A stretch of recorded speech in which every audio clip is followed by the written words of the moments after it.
In this video, we'll be demonstrating the proper way to winterize a motorcycle. It's important that you store your bike the correct way to not only prolong the life of everything, but to also have your bike ready to ride when riding season comes around. We've put together this video to hit all the main points of preparing your bike for storage, and this not only goes for winter storage, but it can also be applied to storing your bike for an extended period of time as well.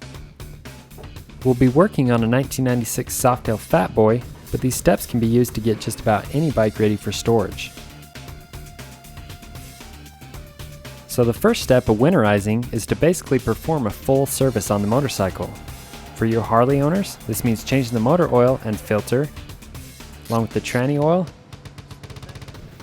and primary case oil.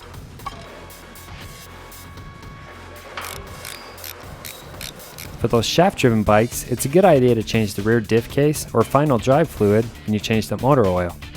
We're doing this to remove any contaminants that have made their way into your oil or fluids, which could potentially cause damage if they are left inside the bike during its storage. Make sure you're replacing the crush washers or O-rings on each drain bolt to prevent any leaks. It's also a good idea to check your bike's coolant if it's liquid cooled. Antifreeze typically lasts a couple years, so if you're unsure of the condition of your coolant, it's best to just go ahead and change it.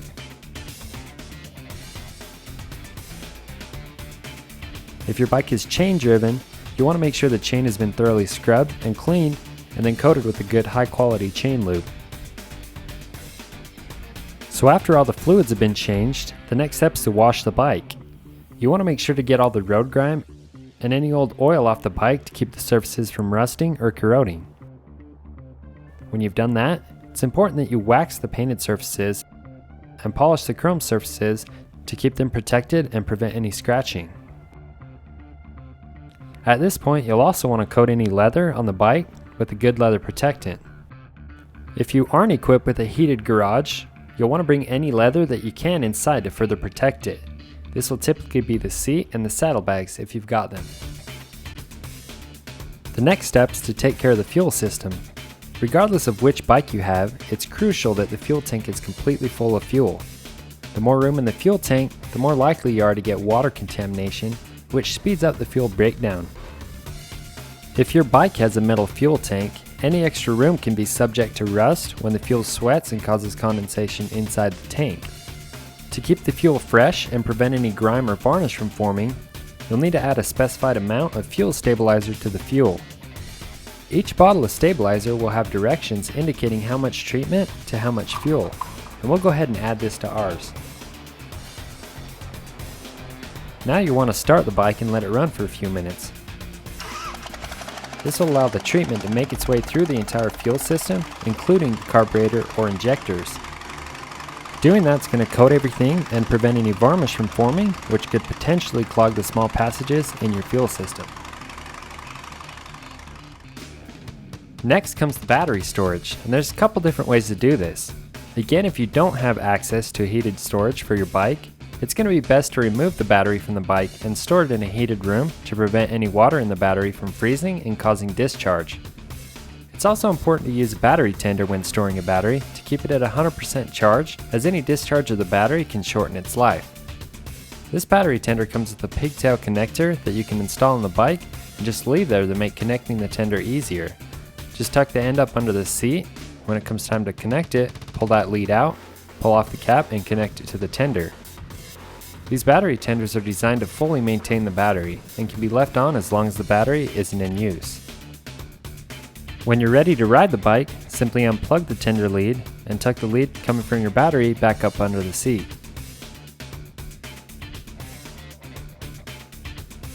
So now we've got the oil changed, the bike washed and waxed, the fuel treated, and the battery tended. We're now ready to park the bike.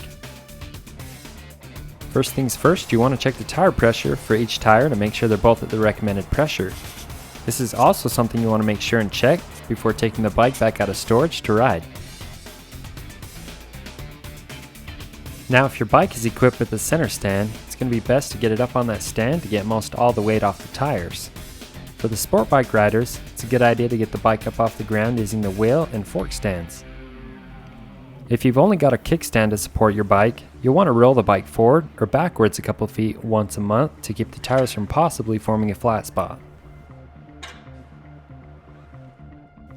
A motorcycle floor jack is another way to support your bike and keep the weight off the tires. And shop mats are another popular method to further protect your tires and keep them from sitting directly on the concrete.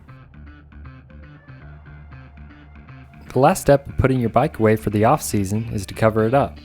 We're going to use one of the Tusk motorcycle covers, and the important thing to keep in mind is you want the bike to be able to breathe. This will keep any moisture from getting trapped, preventing any damage to your bike.